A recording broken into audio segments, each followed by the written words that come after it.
Harry Truman once demanded to be given one-handed economists because he became so frustrated with his advisors meeting every demand for answers with, on the one hand, on the other hand. Truman would have liked Joseph Stiglitz, the Nobel Prize-winning economist who worked for a later Democratic president, Bill Clinton, and who does not mince words when talking about the current incumbent of the White House, Donald Trump. Stiglitz, in London to publicize his new book, says that for the past 6 or 7 years he has been growing increasingly disturbed by America's growing inequality and the simmering anger it has caused. I began to say, if we didn't fix this problem we are going to have a political problem, and historically a Trump figure, a fascist kind of figure arises. Asked whether he really thinks Trump is a fascist, Stiglitz says, I certainly think he has those tendencies. He is restrained by our institutions and every day those institutions work we feel relieved. We don't know what the bounds are and we don't know how far he would push those bounds. A couple of things are most disturbing, the attack on the press and the attack on the foundations of knowledge which goes beyond the press. A couple of things are most disturbing, the attack on the press and the attack on the foundations of knowledge. We have never had a president who day after day lies and is unaffected by it. Normally everybody you deal with is tethered by a sense of responsibility and truth, but not him. I think the other thing you have seen with some of these fascist leaders is using us versus them as a way of dividing society. Stiglitz says Trump is using racism and misogyny to divide America.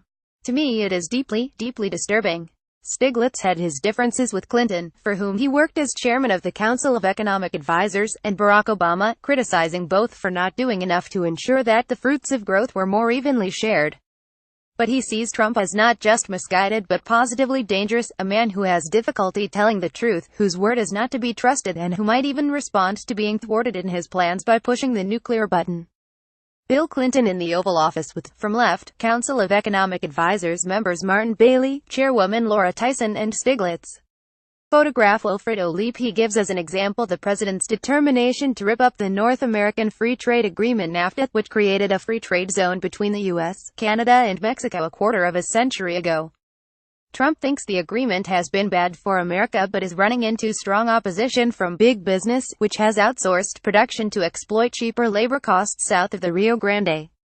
What I worry about is that when Trump is confronted with the reality that he can't do on NAFTA what he wants to do, he will strike out like a little kid and do something dangerous, like putting his finger on a button he shouldn't be putting his finger on. Would Trump really put his finger on the nuclear button because he was thwarted over NAFTA?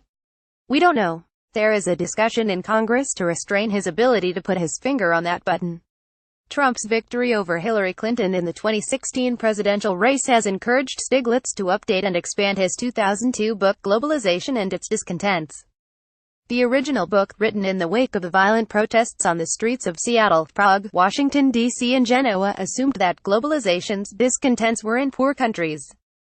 The new book charts how the unhappiness has spread from the developing to developed world and led to Trump, Brexit and growing support for extreme parties in continental Europe. We saved the banks, we saved the bankers and we saved the shareholders. We didn't do much for homeowners. Stiglitz attributes Trump's election to globalization, rising inequality and the legacy of the 2008 financial crisis. This is a global phenomenon. Part of it is growing inequality and the way people have come to understand that inequality. They see the world doing better and they see that they are not getting better off. They don't want to say it's because of what I've done, it's because of what's happened to me. Something that Trump said captured what a lot of people think: the system is rigged. Part of this is a legitimate anger relating to the crisis of 2008 and how we handled it. We saved the banks, we saved the bankers and we saved the shareholders. We didn't do much for homeowners and the workers who were losing their jobs. Stiglitz says he told Obama before he became president that the focus should be on helping ordinary Americans. But the dominant influence were the bankers in Wall Street. The rules of the American economy were rewritten in the 1980s in ways that weakened labor and watered down antitrust and other competition laws, Stiglitz says. He believes discontent would have surfaced even without the 2008 crisis. But I think it worsened it, crystallized it. He added, the crisis of 2008 made things much, much worse.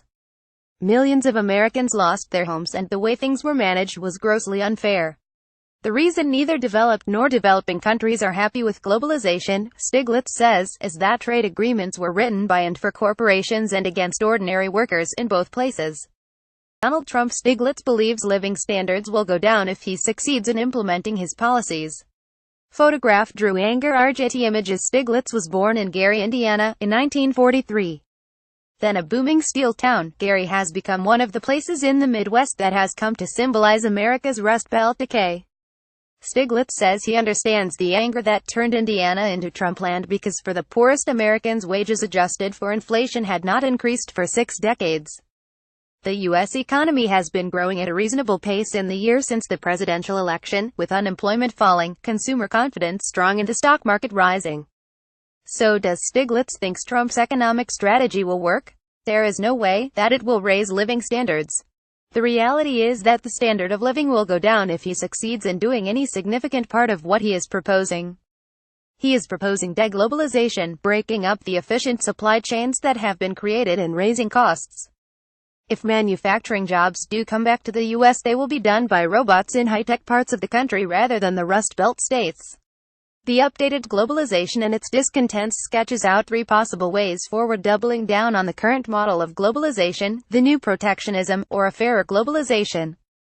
More of the status quo is not politically feasible, he says, and wouldn't work anyway, while Trump is the manifestation of the new protectionism. It means going back into yourself, ignoring all the advantages of trade such as specialization.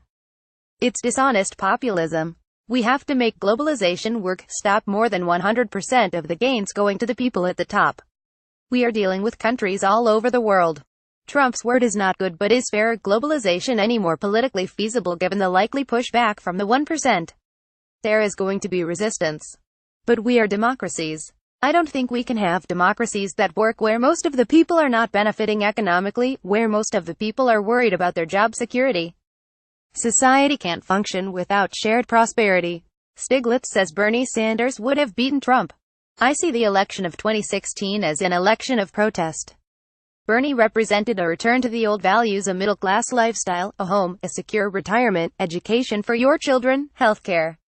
Jeremy Corbyn is saying the same thing in the UK. Instead, America is led by a man Stiglitz says should not be in the White House.